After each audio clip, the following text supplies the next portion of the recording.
Hello नमस्कार दोस्तों, हम सीटेट 2025 के लिए प्रिपेयर कर रहे हैं और हम पढ़ रहे हैं बाल विकास CDP, child development and pedagogy. इसके हमने प्रीवियसली कई सारे टॉपिक्स कवर किए हुए हैं जिसका लिंक आपको डिस्क्रिप्शन में मिलेगा और हम सिलेबस वाइज टॉपिक्स को कवर कर रहे हैं। तो आप सिलेबस वाइज ही टॉपिक्स अपने कवर कीजिए और PYQs को सॉल्व कीजिए।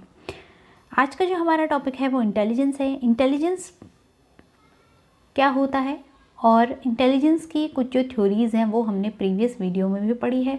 आपको उसका लिंक जो है वो डिस्क्रिप्शन में मिल जाएगा, वहाँ से आप उसे देख सकते हैं। आज हम इन्हीं थ्योरीज़ को आगे बढ़ाएंगे। आज हम सबसे पहले पढ़ने वाले हैं जो कैटल हैं, उन्होंने दी थी theory fluid and crystal intelligence की, उसको हम देखेंगे। हिंदी में भी हम इसे पढ़ेंगे, तो हिंदी इंग्लिश दोनों में ही हम इसको लेके चलेंगे। तो जो कैटल थे उन्होंने कहा कि जो मनुष्य है उसके अंदर जो बुद्धि होती है उसमें दो तरीके की बुद्धि जो है पाई जाती है। एक होती है फ्लूइड इंटेलिजेंस और दूसरी इन्होंने कहा कि क्रिस्टलाइज्ड इंटेलिजेंस कहते हैं इसको। जो फ्लूइड इंटेलिजेंस है इसको तरल बुद्धि कहा जाता है और दूसरी ठोस बुद्धि कहते हैं शायद हम इसे इंग्लिश में।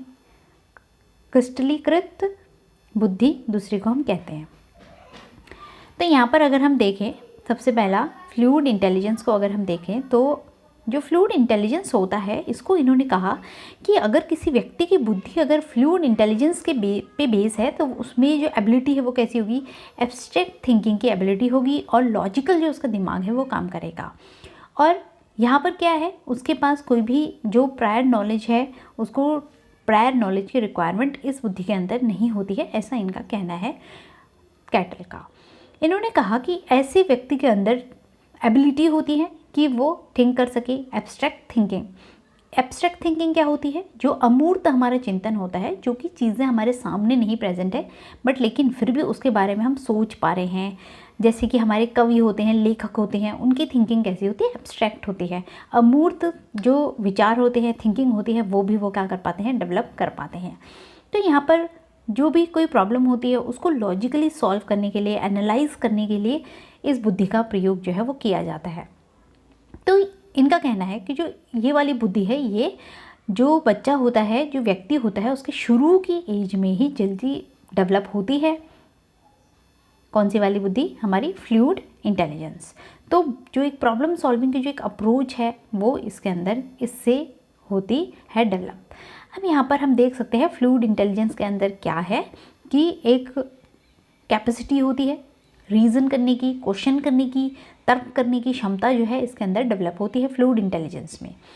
और यहाँ पर होता है कि लर्न करने की, नई चीज़ें सीखने की, एब्स्ट्रैक्टली थिंक करने की और जो हमारे सामने लाइफ में प्रॉब्लम्स आ रही हैं उनको सॉल्व करने की जो थिंकिंग है वो फ्लूइड इंटेलिजेंस होती है।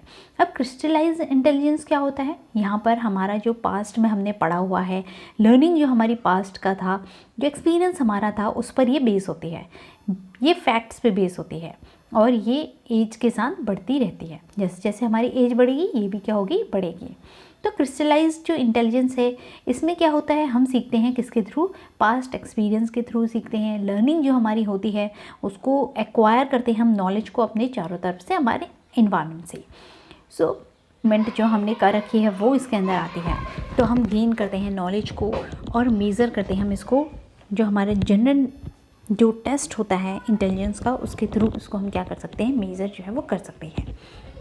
अब ये जो क्रिस्टलाइज्ड हमारी जो बुद्धि होती है ये लाइफ टाइम क्या होती है, ग्रो करती है। हमारे पूरा जो लाइफ स्पैन होता है उसमें ये बुद्धि हमारी ग्रो करती है।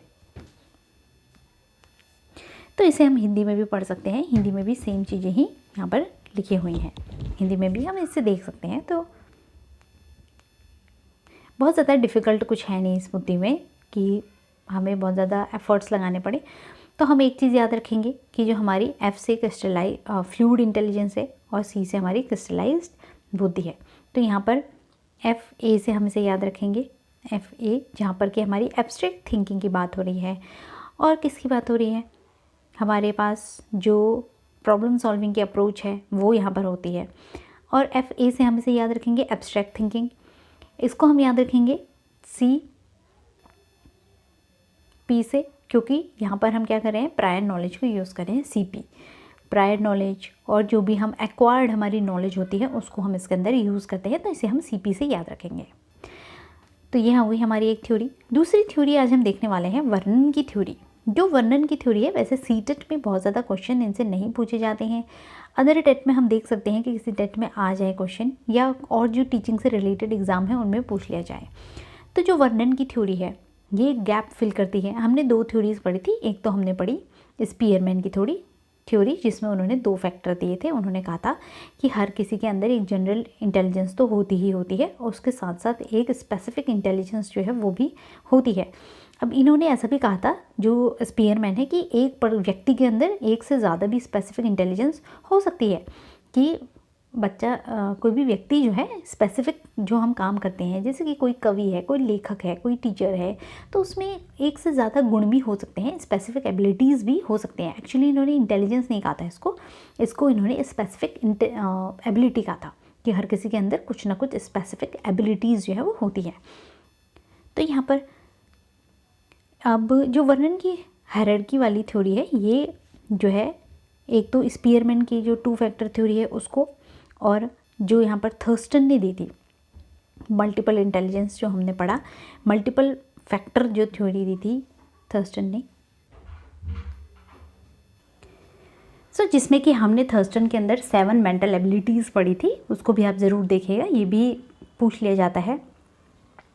तो यहाँ पर वैसे अभी जो ट्रेंड चल रहा है वो सीटेट के अंदर, उसमें गार्डनर की जो थ्योरी है वही पूछी जा रही है। अभी अगर प्रीवियसली कुछ ऑब्जर्व करें अगर प्रीवियसली क्वेश्चन पेपर्स का, तो उसमें गार्डनर की थ्योरी ही पूछी जा रही है। बट फिर भी हमें पता होना चाहिए कि कौन सी थ्योरी के अंदर क्या है, अगर कभी रैंडमली पूछ लिया जाए तो हमें पता होना चाहिए। तो यहाँ पर थर्स्टन के अंदर हमने 7 प्राइमरी मेंटल एबिलिटीज़ पढ़ी थी। तो इसकी जो थ्योरी है वर्णन की जो थ्योरी है, ये जो है गैप को फिल करता है किसके बीच में, स्पीयरमैन की 2 फैक्टर थ्योरी के बीच में, और जो 7 मेंटल एबिलिटी इन्होंने दी थी उसके बीच को गैप को ये फिल करता है। अब यहाँ पर क्या है, इन्होंने जी फैक्टर को भी माना, इसके अलावा इन्होंने और भी इन्होंने कहा कि जो एक हायरार्की जो है इन्होंने दी, एक सीक्वेंस जो है इन्होंने दिया, कि इन्होंने कहा सबसे पहले तो जो एक कॉमन होता है वो जनरल फैक्टर होता ही है, जनरल एबिलिटी जो है वो सबके अंदर होती ही होती है। फिर इन्होंने कहा कि ये जनरल एबिलिटी जो है वो 2 पार्ट्स में डिवाइड हो जाती है, जिसको कि हम मेजर ग्रुप फैक्टर कहते हैं। अब इन्होंने कहा कि जो जनरल फैक्टर है, एबिलिटी है, वो मेजर ग्रुप फैक्टर में डिवाइड होता है, फिर माइनर ग्रुप फैक्टर में डिवाइड होता है, फिर वो स्पेसिफिक फैक्टर्स में क्या हो जाता है, डिवाइड हो जाता है। अब अगर हम देखें मेजर फैक्टर जो है उसके अंदर आ जाता है verbal educational and spatial mechanical, ये आ जाते हैं इसके अंदर 2। तो वर्बल जो है उसको मौखिक कहते हैं हम, और स्पेटियल जो होता है हमारा यांत्रिक मैकेनिकल जो है वो हो जाता है।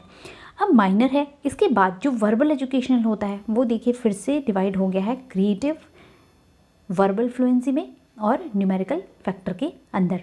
देन उसके बाद हमारा जो स्पेटियल है वो डिवाइड हो जाता है spatial factor, psychomotor factor and mechanical information factor के अंदर।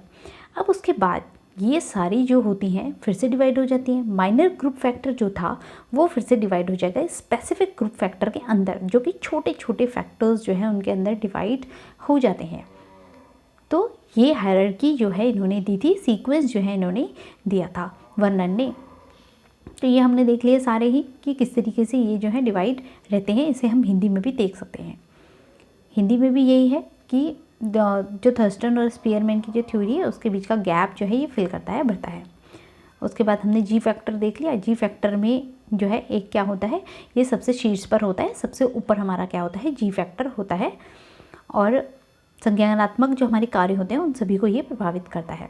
फिर उसके बाद हमने देखा कि जो जी फैक्टर है वो फिर से डिवाइड होता है। जी फैक्टर के बाद मेजर फैक्टर आ जाते हैं जो फिर से 2 में डिवाइड रहते हैं, एक तो वर्बल में और दूसरा यांत्रिक में, व्यवहारिक यांत्रिक में डिवाइड हो जाते हैं ये। फिर उसके बाद हमने देखा कि वर्बल जो है उसमें क्या आ जाती है, भाषा आ जाती है, अमूर्त तर्क आ जाता है, और शैक्षिक शिक्षा जो है वो आ जाती है। और व्यवहारिक जो यांत्रिक है उसके अंदर क्या आ जाता है, विशेष यांत्रिक व्यवहारिक समस्या समाधान से संबंधित कौशल जो है वो आ जाते हैं। उसके बाद हमने माइनर समूह देखे थे। माइनर को लघु समूह कारक कहा जाता है। ये व्यापक हो जाते हैं और आगे जो है विभाजित हो जाते हैं, और आगे क्या हो जाते हैं, बट जाते हैं। फिर उसके बाद हमारा हो जाता है विशिष्ट योग्यता। अब क्या होता है, ये सबसे लास्ट का होता है। विशिष्ट योग्यता क्या है, सबसे लास्ट में आती है, जो क्या होती है, विशेष कार्यों के लिए होती है। अब हम सभी सारे ही लोग, पहले तो हम में कुछ ना कुछ जनरल एबिलिटी होती है, ऐसा वर्णन का कहना था, और फिर लास्ट में हम क्या करते हैं, कुछ ना कुछ स्पेसिफिक जो काम है वो सभी का होता है। तो इन्होंने इस तरीके से इसको डिवाइड किया।